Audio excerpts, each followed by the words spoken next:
Hello, bonjour. Je suis ici depuis la Corse que je vous fais cette vidéo, assis en dessous d'un magnifique chêne. Et je voulais vous parler aujourd'hui de pourquoi j'ai choisi le thème de c'est encore moi qui décide, pourquoi je l'ai formulé comme ça, et pourquoi j'ai décidé de créer une Summer School, un cours gratuit en version test sur ce thème-là. Donc au début, j'ai pensé, après avoir travaillé avec tant de femmes, quel est ce problème? Et moi, en tant que danseuse, je vois peut-être les choses autrement. Ça fait 30 ans que je fais danser les femmes et que je me connecte ventre à ventre, parce que la danse du ventre, de ventre à ventre à leur énergie, et je sens leur corps, et je sens les nœuds, et je sens les blocages, et je vois que quand cette femme se tient comme ci, comme ça, c'est pas mettre le nez en haut, regarde toujours en bas. Je sens les problématiques, les peurs et même les traumatismes qui sont derrière. Il m'a fallu franchement 30 ans pour décortiquer cela, parce que sentir c'est une chose, mais de pouvoir le expliquer. Et comme je suis professeur de danse, je ne fais que ça à longueur de journée. J'explique, on me pose des questions, j'explique. Et j'ai attrapé comme une sorte de, comment on va dire, clairvoyance ou quelque chose de ce. J'ai attrapé quelque chose à force de pratiquer ça à longueur de journée. Et donc, ce que j'ai constaté, que les femmes qui viennent, la plupart des, beaucoup de femmes de nos jours ont ce problème d'être coupées de leur temps, de leur corps. Parce qu'on nous apprend à vivre dans notre tête, à prendre des décisions avec notre tête. Et donc l'idée d'abord que j'avais, c'est d'appeler ça, peut-être que vous avez vu aussi le sondage, sentir au lieu de réfléchir. Et j'ai proposé ce thème dans le groupe où je suis, et quelqu'un a dit, Gudrun, en fait, toi, ton idée, c'est que tu... coucou Jacqueline, ton idée, c'est que tu leur apprends comment prendre les décisions. Et j'ai réfléchi à ça, je me dis, waouh, ça c'est un thème tellement puissant. Et en réalité, quand tu réfléchis, regarde un peu quelles sont les décisions importantes que tu as prises dans ta vie. Est-ce que tu crois qu'il y a un jour où tu ne prends pas une décision? Parce que même décider de ne pas prendre des décisions, c'est en prendre une. Et ça, peut-être, c'est la plus terrible des décisions que tu puisses prendre, celle de ne pas prendre des décisions. Moi, j'ai fait ça. Moi, j'ai fait ça dans ma vie. Quand j'ai démarré, tu vois, avec l'adolescence, tu commences avec ça. Tu commences à prendre ta vie en main. Mais moi, ça me faisait peur. Et j'avais décidé de ne pas la prendre en main. Et je peux te dire que là, à ce moment-là, je me suis sentie comme si je flottais, comme si je n'avais pas de direction. Et ma direction était tellement pas claire que je n'en ai pas pris de direction. En fait, je suis aboutie, je suis restée en Belgique. Ça, c'est le pays où je ne voulais pas aller. En fait, moi, comme je ne savais pas, me connaissais pas, et les choses me faisaient peur, puisque je ne me connaissais pas et je n'avais pas d'ancrage, à ce moment-là, je savais ce que je ne voulais pas.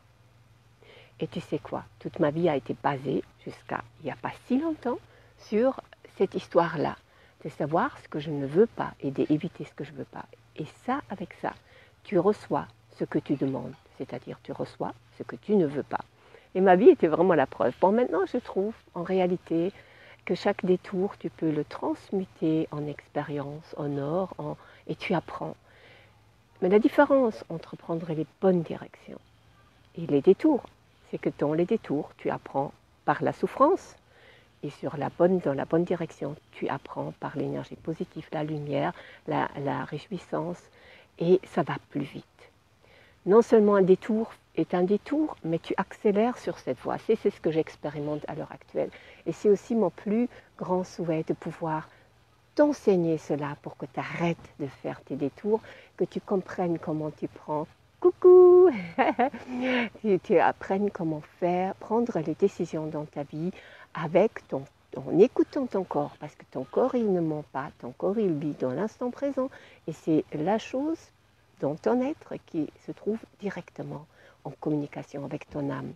Donc une fois qu'on débalaye ce chemin et que tu arrives à comprendre le langage sacré de ton corps, tu sais prendre ces décisions. Et je voudrais connaître une personne sur Terre qui ne se pose pas la question dans les milliers de possibilités qui se trouvent devant moi. quel est le bon choix ici. Et combien d'êtres humains, combien de femmes ne prennent pas de choix et attendent de peur de faire le mauvais choix. Et quand tu attends, qu'est-ce qui se passe dans ta vie quand tu attends? Au début, quand tu es jeune, c'est pas grave. Tu te dis, j'ai peut-être le temps. Souvent, les femmes ont alors une crise à la trentaine. Se rendent compte qu'on n'a quand même pas tout le temps. Puis alors, tu as une grande crise qui arrive à la cinquantaine. À la cinquantaine, où tu vas commencer à avoir la ménopause en plus. Donc, tes enfants quittent peut-être la maison si tu en as eu. Et alors là commence vraiment, tu as cette horloge, tu vois, à ton côté qui tourne. Et là, tu te dis, mon Dieu, j'ai attendu avant de prendre les bonnes décisions.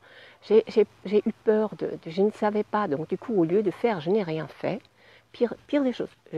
Ça, c'est la pire. Il vaut mieux faire toutes les erreurs du monde. Tu vas apprendre, comme j'ai dit, par les détours et la souffrance, mais tu vas apprendre. Mais ne rien faire, c'est la pire des choses. Et quand tu ne fais rien, ton énergie diminue. Et à un tel point que ton corps, il n'aime pas ça. Ton corps, il va commencer à avoir des signaux de mal-être, de maladie même. Ton corps va jusqu'à te donner, comment dire, te montrer des maladies. Où, tout ça, c'est une symbolique quand tu regardes où ton corps est malade, qu'est-ce qui t'arrive, tu comprends où tu dois prendre une décision.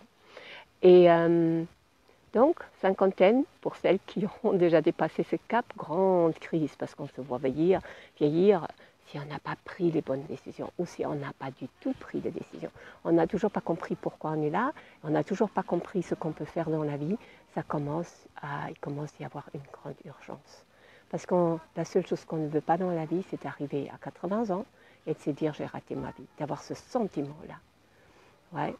Et donc c'est pour ça que moi, j'ai créé ce cours, pour t'aider plus vite, après 4 semaines d'avoir le système, quand tu te trouves en face d'un carrefour, en face d'une décision à prendre, tu vas te dire, ok, c'est là, je sais que c'est la bonne décision.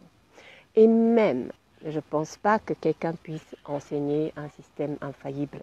Parce que je peux te donner un système, mais c'est encore toi qui dois le pratiquer, c'est encore toi qui dois vraiment le sentir, aller en profondeur de ton système, de ton histoire, de ton et maintenant. Et, même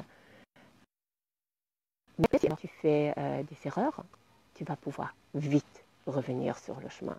Et c'est ça qui est important. Moi aussi, j'ai fait des erreurs. Et j'ai dit toujours, Dieu, fais-moi faire mes erreurs le plus vite possible. Parce que comme ça, j'apprends. Et c'est comme ça. On fait des erreurs, bien sûr. On n'a qu'à l'accepter, ça fait partie de la chose. Sinon, on serait né parfait. Pourquoi on serait là? On n'est pas parfait. Mais il y a moyen d'apprendre comment prendre ses décisions. La moindre petite décision jusqu'à la plus grande décision dans la vie. Et cette plus grande décision, quitter un travail, se marier, quitter le mari, avoir un enfant, peut-être pas avoir un enfant.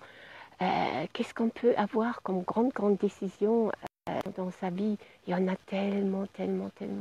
Et parfois, ces décisions, quand ils sont au niveau du travail, hein, tu es peut-être chef d'entreprise ou tu as des employés en dessous de toi, tu veux leur bien-être, donc quelle est la bonne décision pour cette personne?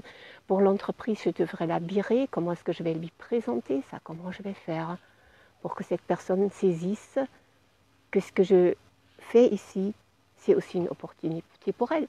Ou si tu es... donc si tu as des gens en dessous de toi et tu dois les diriger, tu veux pouvoir prendre un engagement, l'incarner, et tu veux que ces gens soient inspirés par ton courage, inspirés par ta clairvoyance, que tu puisses les guider et qu'ils puissent avoir envie de te suivre. Ça va très loin, cette histoire de... moi je m'en vois plus, cette histoire de prendre une décision. Je ne sais pas si tu saisis ça ici. Je ne voudrais pas être trop longue, mais si je peux te recommander une chose, c'est de t'inscrire tout de suite là, avec le lien que je t'ai donné à mon cours, et faire l'expérience de ces systèmes. Chez moi, tout ce que j'enseigne tient toujours compte